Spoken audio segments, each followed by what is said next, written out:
বিখ্যাত এক পয়গম্বর ছিল, পয়গম্বর মূসা আলাইহিস সালাতু ওয়াস সালাম। উনি ছিলেন যুগ শ্রেষ্ঠ পয়গম্বর। মার দুয়ার কারণে আল্লাহ পাক রব্বুল আলামিন উনাকে যত উপাধি দিয়েছে, এর মধ্যে একটা উপাধি দিয়েছে, মূসার নাম যখন মানুষ উচ্চারণ করে তখন বলে মূসা কালিমুল্লাহ।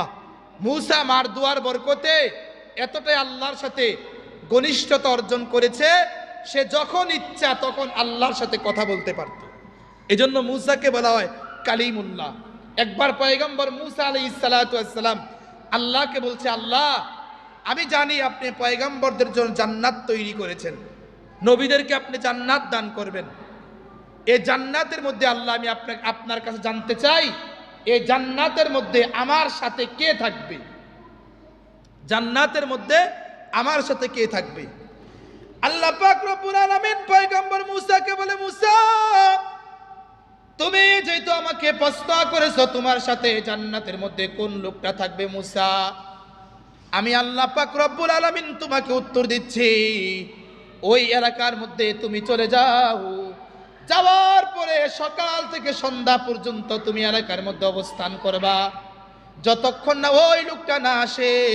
পয়গম্বর মূসা আলাইহিস সালাতু ওয়াস সালাম আল্লাহকে বললেন, আল্লাহ ওই এলাকার মধ্যে অনেকগুলো লোক আছে, একটা না দুইটা না বহু লোক বসবাস করে।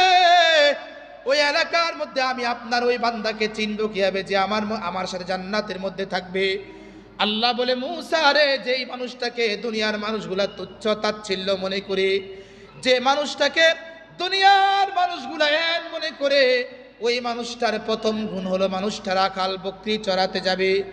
সকালবেলা বকরি নিয়ে বাইর হয়, সন্ধ্যাবেলা আসে বকরি নিয়ে বাসার মধ্যে ফিরে। আল্লাহ পাক রব্বুল আলামিন পয়গম্বর মূসা আল্লাহকে বলল, আল্লাহ এই একটা রাখাল যার শরীরটা আকসার সময় নাপাকির মধ্যে থাকে, যে কখনো বকরি থেকে পেশাবের পায়খানার কোনো সিরা থেকে বাঁচতে পারে না, এরকম একটা নাফাক লোককে তুমি জান্নাতের মধ্যে আমার সাথে রাখবা। আল্লাহ পাক রব্বুল আলামিন মূসাকে বলে, মূসা কোন বান্দার চেহারা দেখা, কোন বান্দার সৌন্দর্য দেখা, কোন বান্দার জ্ঞান দেখা, কোন বান্দার রূপ আর লাবণ্য দেখে আমি আল্লাহ পাক রব্বুল আলামিন জান্নাত দেই না। আমি আল্লাহ পাক রব্বুল আলামিন জান্নাত দান করি বান্দার বিশেষ বিশেষ গুণের কারণে।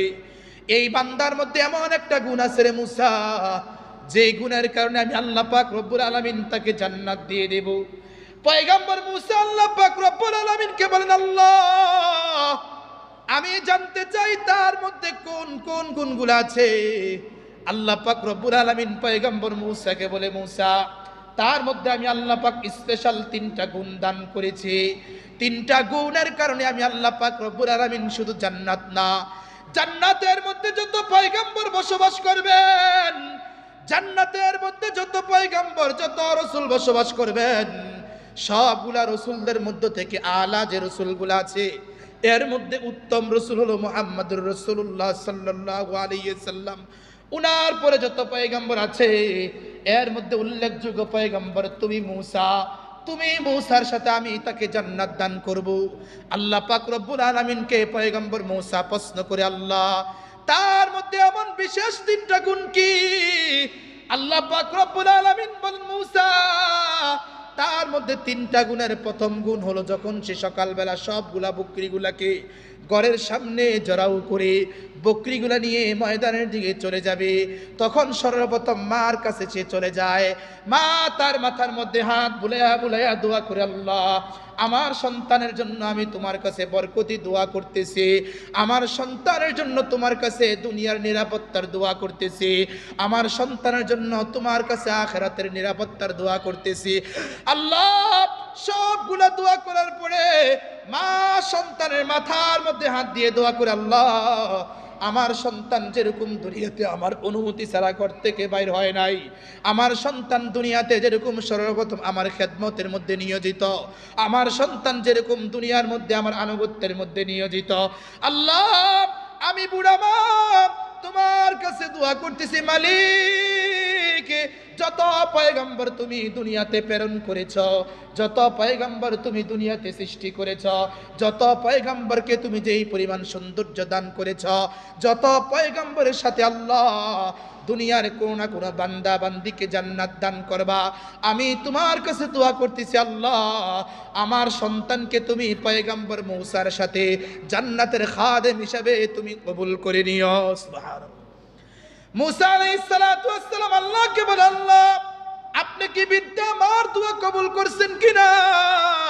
আল্লাহ পাক রব্বুল আলামিন বলে, মূসা পুরা 7 আসমানের মধ্যে 7টা প্রধান প্রধান গেট আছে, 7 আসমানের 7টা দরজা আছে। 7 আসমানের দোয়াগুলা আমি আল্লাহর কাছে পৌঁছানোর জন্য অনেকগুলা ফেরেশতা আছে। মূসা রে 3 প্রকার লোকের দোয়াকে আমি কখনো ফিরাইয়া দেই না। মূসা বলে, আল্লাহ কোন 3 প্রকার লোকের দোয়াকে আপনি ফিরাইয়া দেন না? আল্লাহ বলে, মূসা 1 নম্বরে পিতা, 2 নম্বর মা। পিতা মাতা যখন কোনো সন্তানের জন্য নেক দোয়া করে, পিতা মাতা যখন কোনো সন্তানের জন্য কল্যাণের দোয়া করে, পিতা মাতা যখন কোনো সন্তানের জন্য মাগফিরাতের দোয়া করে, পিতা মাতা যখন কোনো সন্তানের জন্য নাজাতের দোয়া করে, হে মূসা পিতা মাতার দোয়া যখন করতে দেরি হয় কোনো ফেরেশতার প্রয়োজন হয় না। আমি আল্লাহ পাক রব্বুল আলামিনের কুদরতি ভাবে 7 আসমানের দরজাগুলোকে আমি খুলে দেই, আর ফেরেশতাকে বলে, ফেরেশতারা তার দোয়াকে নিয়ে আসার জন্য তাদের কোনো প্রয়োজন নাই। মা যখন কোনো সন্তানের জন্য দোয়া করেছে, বাবা যখন কোনো সন্তানের জন্য দোয়া করেছে, পুরা পৃথিবীর ফেরেশতারা তোমরা সরে যাও, আসমানের দরজা তোমরা খুলে যাও, সবগুলা বাধা ভিন্নতাকে উপেক্ষা করে এই দোয়াকে আমি আল্লাহ পাকের আরশে আজিমে নিয়ে আইসা আমি আল্লাহ পাক রব্বুল আলামিন বাবা মায়ের দোয়াকে সন্তানের জন্য কবুল করি। সুবহানাল্লাহ। মূসা আলাইহিস সালাতু ওয়াস সালাম বলেন, আল্লাহ তোমার এই বান্দার দ্বিতীয় গুণ কি? আল্লাহ বলে, মূসা এতক্ষণ পর্যন্ত তোমাকে প্রথম গুণের কথা বলে দিলাম, পিতা মাতার দোয়ার কারণে তাকে তোমার সাথে জান্নাতের মধ্যে রাখবো। দ্বিতীয় গুণটা অর্জন করার জন্য আমি তোমাকে বলবো না, তুমি সকালবেলা বাইর হয়ে যাও, তার বাড়ির মধ্যে সন্ধ্যা পর্যন্ত থাকবা, যতক্ষণ না সে ঘরের মধ্যে ফিরে না আসে। পয়গম্বর মূসা আলাইহিস সালাতু ওয়াস সালাম আল্লাহ পাক রব্বুল আলামিনের কথা শুনে যখন বাইর হয়ে যায়, লোকটার গুণ খুঁজতে খুঁজতে খুঁজতে খুঁজতে লোকটার বাড়ি পর্যন্ত পৌঁছে যায়। যায়া দেখে লোকটা ঘরে নাই, বকরিগুলা নিয়ে সে ময়দানের মধ্যে চলে গিয়েছে। পয়গম্বর মূসা অপেক্ষা করতেছে কখন এই লোকটা আসবে, আসার পরে দেখবো তার মধ্যে স্পেশাল দ্বিতীয় গুণটাকে। সন্ধ্যা হয়ে গিয়েছে, লোকটা পরক্ষণে বকরিগুলা নিয়ে বাসার মধ্যে আসছে। লোকটার হাতের মধ্যে ছোট্ট একটা পাত্র, ছোট্ট একটা বান্ড, এই বান্ডটা নিয়ে প্রথম তার সন্তানগুলা দৌড়িয়ে আসছে, আব্বু আব্বু বলে দৌড়িয়ে আসছে। ওই লোকটা বলে, সাবধান সাবধান, তোমরা আমাকে আব্বু বলে ডাক দিতে পারো, তোমরা আমাকে আদর করতে পারো, আমার পাত্রটা তোমরা ধরবা না। বাচ্চাগুলা বারবার চিল্লাচিল্লি করতেছে, আব্বু মনে হয় পাত্র করে আপনি কোনো মজা এনেছেন, আমাদেরকে আপনি এই মজাগুলা দেন। বাবা বলে, না না না না, সাবধান বাবারা রে, এই পাত্রগুলা তোমরা ধরিও না, এই পাত্রগুলা তোমরা স্পর্শ করিও না। এই পাত্রটা নিয়ে সোজা একটা ঘরের মধ্যে চলে যায়, যাওয়ার পরে ঘরের একটা গর্ত দিয়ে পাত্র থেকে কিছু দুধ জাতীয় বস্তু এখানে গড় গড় গড় গড় করে ডাকতেছে। পয়গম্বর মূসা দাঁড়ায়া দাঁড়ায়া তাকায়া রইল। আল্লাহ, ঘরের দেয়ালের ওই পালে কে আছে? যখন দুধটা পান করানো শেষ হয়ে যায়, পয়গম্বর মূসা আলাইহিস সালাতু ওয়াস সালাম লোকটাকে ডাক দিয়ে বলে, ভাই রাখাল, আল্লাহ পাক রব্বুল আলামিনকে আমি জিজ্ঞাসা করছি, আল্লাহ জান্নাতের মধ্যে কোন লোকটা আমার সাথে থাকবে? আল্লাহ পাক রব্বুল আলামিন তুমি রাখালের কথা বলে দিয়েছে, তুমি রাখালের কথা স্পষ্ট বলে দিয়েছে, জান্নাতে তুমি আমার সাথী হয়ে যাবা। এ ভাই রাখাল, আমি তোমার কাছে জানতে চাই দেয়ালের ওই পারের মধ্যে কে আছে? রাখাল ডাক দিয়ে বলে, মূসা রে, জামানার পয়গম্বর তুমি যখন কারো জন্য হাত তুইলা তুইলা দোয়া করো, আল্লাহ পাক রব্বুল আলামিন তোমার দোয়াকে ফিরাইয়া দেয় না। হে মূসা, বকরি চড়ের কারণে, সাহারানের মধ্যে থাকার কারণে মূসা রে, তোমার মতো পয়গম্বরের সাক্ষাৎ আমি পাই নাই, কিন্তু মূসা আমি শুনেছি মার দোয়াকে আল্লাহ পাক ফিরাইয়া দেয় না, বাবার দোয়াকে আল্লাহ ফিরাইয়া দেয় না। এজন্য মূসা যখন সকাল হয় আমি আমার বকরিগুলাকে দহন করে প্রথম দুধটা আমার মাকে পান করাই।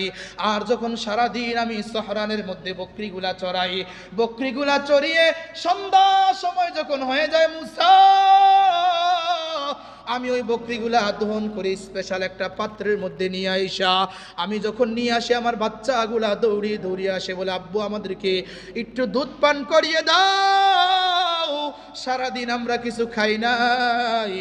আমি তাদেরকে দুধ পান না করে প্রথম দুধটাকে সন্ধ্যাবেলায়, আমার মা মুসা হাঁটতে পারে না রে, আমার মা কথা বলতে পারে না, আমার মাকে আল্লাহ পাক বার্ধক্যের জয়ীফত্ব দান করেছে। আমার মাকে যখন প্রথম দুধটা আমি মুখে দিয়া দেই, আমি দেখি আমার মা হাত দুইটা আল্লাহর কাছে বাড়াইয়া বাড়াইয়া দোয়া করে, আল্লাহ যে সন্তান সকালবেলা তার বাচ্চাগুলাকে দুধ পান না করাইয়া, তার স্ত্রীকে দুধ পান না করাইয়া, তার আত্মীয়গুলাকে দুধ পান না করাইয়া প্রথম খাবারটা আমি মায়ের মুখে তুলে দেয়, সন্ধ্যাবেলায় তার বাচ্চাগুলাকে দুধ পান না করাইয়া, তার স্ত্রীকে দুধ পান না করাইয়া, তার আত্মীয়গুলাকে কোনো খাবারের বস্তু না দিয়ে আমি মার মুখে প্রথম খাবারটা তুলে দেয়। আল্লাহ, আমি মা হিসাবে তোমার কাছে দোয়া করতেছি, আমার সন্তানকে তুমি জান্নাত দিবা। শুধু জান্নাত দিলে হবে না, আমার একটা আবদার তোমার কাছে রইল আল্লাহ।